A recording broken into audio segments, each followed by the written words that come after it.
Hi, everyone. Thanks for joining us. This is Tom and Jesse Talk Movies. I am Jesse. And I am Tom. Today, we're going to be concluding our M. Night Shyamalan month. We previously reviewed The Village. We're going to be taking a look at 1999's The Sixth Sense, which is probably his most popular work to date. Yeah. Starring Bruce Willis, Haley Joel Osment, Olivia Williams, Donnie Wahlberg. Donnie in a nice Wahlberg. Little, Wow. Intro. Thanks. I'll give you $5 for slipping that one in. So I guess we'll give you a very brief synopsis, right? Oh gosh. Well, again, this is going to be one of those that we're going to have to. Again, with M. Night Shyamalan, I feel like it's important to discuss. This is an open spoiler discussion. If, like our last show with The Village, we have to, with M. Night's films, get into that kind of stuff. So. Right. Open spoiler discussion for The Sixth Sense. If you have not seen it by now and you're interested, watch this after you have seen the film. Right, because undoubtedly this is probably one of the biggest spoilers in cinematic history, I would say. I would say so. This is, it would be like spoiling the ending of Psycho. Right. So yeah, I mean, introduction to the film, I mean, this is the story of, I don't know, how old would you say this kid is? He's probably no more than 10 years 10 old. or 11. Yeah. It follows the actor Haley Joel Osment in his breakout performance. He plays, let's say, about 11-year-old boy named Cole. He lives with his mother. And oh, we forgot the mom. Toni Collette. Toni Collette. How can we forget? Love Toni Collette. Right. Lives with her, and he is experiencing some strange events. So a child psychologist played by Bruce Willis is called in to, investigate, talk to the boy, see what's going on. Chose the right man for the job. That's it. Went into, I would call Bruce Willis. Absolutely. May not get answers. And, him and the boy, they have a good bond, and they really get down to, okay, what's going on with this kid? Why is he so quiet around the house? He's obviously going through something. What is it? And Bruce Willis's character is also dealing with some personal issues that, he's kind of stepped away from his work as a child psychologist. And this is his first case since being back at work. And the film kind of just unfolds from there. This was a massive hit in 1999 when it came out. M. Night Shyamalan has directed films before, but this is the first of really his thrillers, what he's known. This put him on the map. Yeah, absolutely. This made so much money at the box office, hundreds of millions of dollars, and it even got some Academy Award nominations, which is very unusual for this genre of film. So I saw it in the theater when I was 10. I was 10 at the time. Did you see it? I saw it in theaters, and I had not seen it since this rewatch. Right. Yeah. I hadn't seen it in well over 10 years, so it's been a bit of a fresh rewatch for me as well. So what did you think of it overall? I think it was I thought it was terrific. And you had made an interesting point. I'm not sure if we discussed it on camera, but you had said kind of like M. Night Shyamalan had all the ingredients to be the next great director. Right. And then he kind of fell apart a little bit with the After Earth stuff, and then recently again he's kind of become more favorable. I guess the perception of him has become a little bit more favorable with Old. Right. But when he started out, like with Sixth Sense, I get why you would say like this was the almost Hitchcockian tour, where he really has total control of film. And everything about this film, just about, I think, is just done so thoughtfully, with such care. It's not an understatement to me to say this was one of the biggest twists in film history. I really believe it was. I think it's up there. Right. And I will get it out of the way right off the bat because there's just so many elements that are tied into it, which is that Bruce Willis is dead. Yes, that he's dead. The first major revelation, Haley Joel Osment is keeping this very deep secret. He doesn't want to talk to anyone about it, and he kind of builds this bond, this rapport with Bruce Willis, who's a psychologist, is that he says to Bruce Willis, I see dead people. And what's really interesting throughout is that you see instances of these paranormal events, right? But Haley Joel Osment never expressly says to mom, to anyone else, I see dead people. because no one would believe him. him. Yeah, he's experiencing this thing, and you don't find out until like halfway through the movie what his secret is. Right. You know, you can tell something's going on with him, and Bruce Willis's character is there to help him and like, okay, let's chat. And I don't think he was in any way prepared to like, oh, this is what's going on. Right.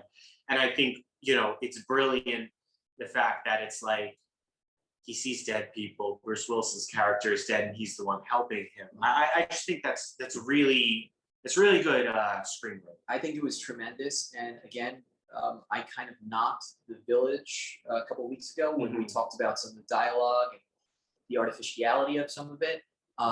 The relationship specifically, I mean, I really like the relationship not only between Bruce Willis and Haley Joel Osment's character, but I like the relationship between Haley Joel Osment and Toni Collette, his mother, in the film. They have a really good bond. They have a good bond. They have good chemistry. We had kind of discussed this. I didn't think that this was a spectacular performance by Toni Collette. I don't think she had. She was given a tremendous amount. She did what was required of her. And it's not like, oh, could somebody else have done it better? It's like, no, there's not really as much character with her. Like, she's there and the bond is really good, but it's the role doesn't call for this, you know, deep of a character. Yeah, she was nominated for the film, which you know, it's great. I love her. It's surprising. There are other roles I've seen her in that I really would have liked to see her get nominated for. Hereditary being one of them in 2018. But it's like, oh, she was nominated for this. Okay, I mean, good for her. She does a great job. One of the things that I really enjoyed about this film is that it was,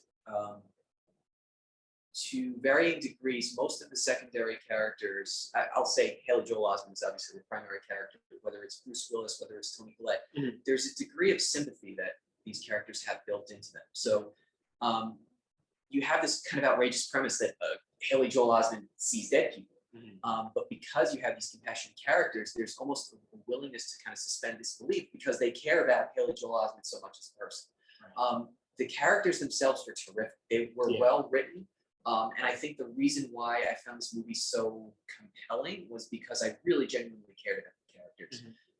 I cared about Bruce Willis, always cared about Bruce Willis, but I specifically cared about him in this role. Haley Joel Osment, I mean, is unbelievable, like unbelievable. And I get why there was all the hype surrounding this role. And even going back so many years later, there's just this really tender scene towards the end of the film where, you know, again, Haley Joel Osment realizes it's an ability, it's a gift. What he decides is a gift. He sees dead people. And there's this terrible car crash. Haley Joel Osment is in a car with his mother, and they still haven't had this very explicit dialogue about him seeing dead people. And he kind of turns to his mom in the car, and his mom's like, "What? The traffic is jammed. She just knows there's an accident." And he says, "Mom, I think that person is hurt very badly."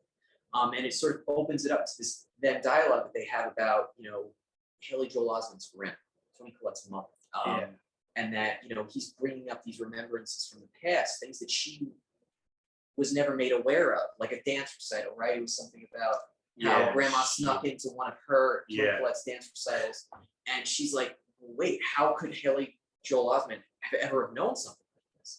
And it was just a very emotional moment. It was just a very well done moment, and it's like that's what I think M. Night's good.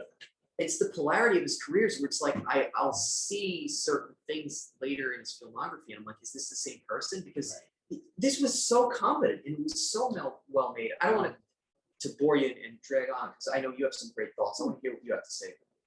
No, I really like the film.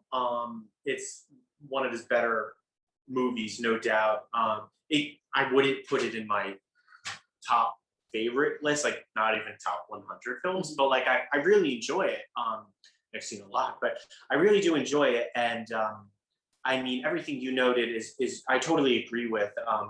The characters are there and their connections, everyone works well off one another. I care about every character, even some are more important than others, because also we have Bruce Willis's wife we're following in the film, and I think she's great in it too, by the way. She's great, and she's a bit part, and I thought she, you know, I like that we touched upon that, because it wasn't just Bruce Willis and the kid hanging out. It was okay, he goes back to his place and his wife is sleeping alone and he like can't wake her up, or you know, he sits there and talks with her and it's like you find out, okay, like, he's dead, obviously.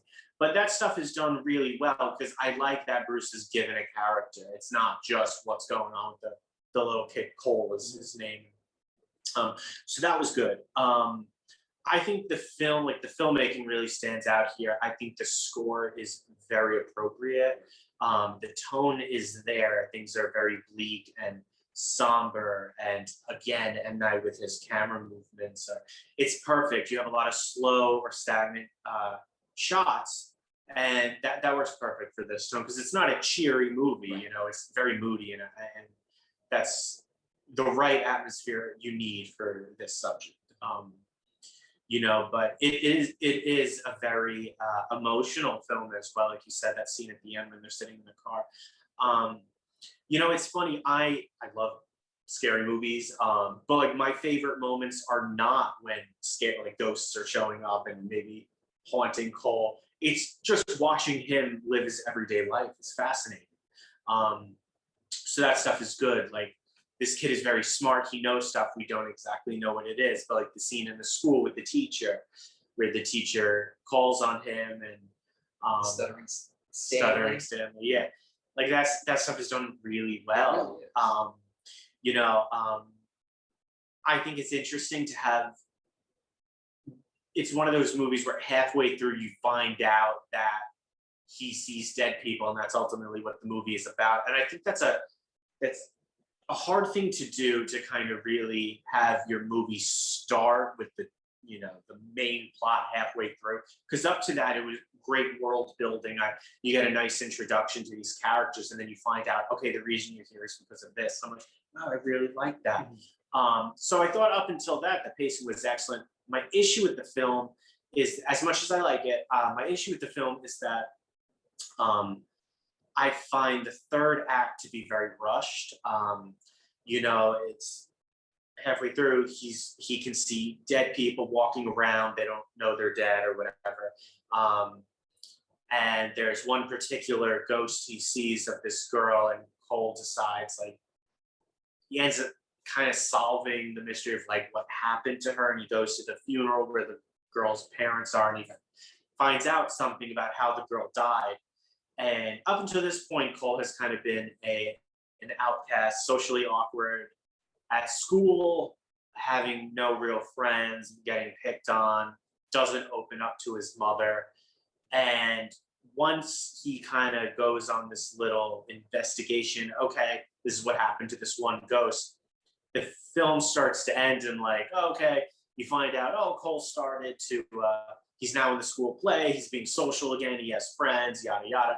And I'm like, I felt like we kind of breezed over a lot of stuff. It felt wrapped up a little too quickly. I would have liked how did this character transition from being an outcast to suddenly, oh, I feel better and now I could have friends and have open communication with my mom. It would have been nice to not jump to, okay, everything's good now.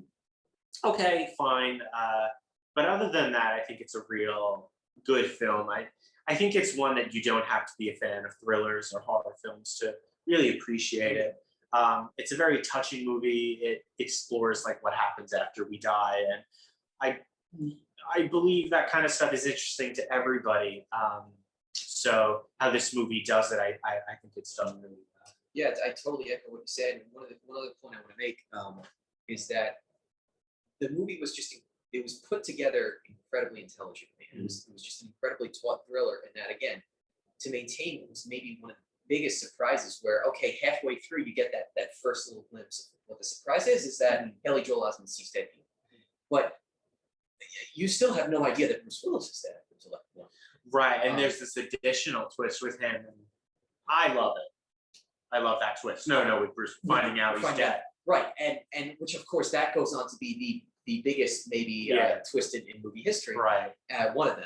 And you think about what had to be done and how careful that really the film had to be crafted, because if you give away any what seems to be extraneous detail in the beginning, I mean, there's a dinner scene, right, where again Bruce Willis is having marital problems with his wife. he's being consumed by Haley Joel Osment's case, Cole's case, where he's just investing all of his time in it, and a rift kind of grows between him and his wife, seemingly. Right. And he's out especially late helping Cole out, Bruce Willis is, and he finally rushes to the restaurant, and Olivia Williams is there, and she's really upset, clearly.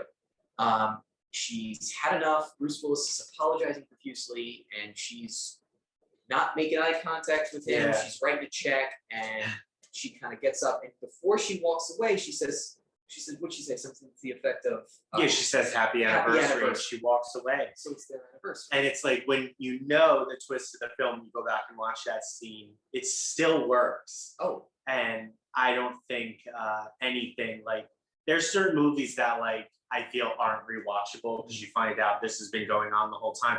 So then when you go back and watch the movie again, if you do, you're like, yeah, it's very obvious. It is, but it's still totally watchable and done well, you know? There's so much nuance to this. And again, like within the individual scenes, the first time that he meets Cole, Bruce Willis, he's sitting in the chair, and the way that the scene kind of fades in is that you get the impression that he had this very deep, insightful conversation with Cole's mother, Bruce Willis, but you don't see any of that. Exactly. And obviously, you can't you don't see any need of that. to. You don't need to, and you wouldn't be able to see that because Bruce Willis is a ghost, and his mother would not be talking to a ghost.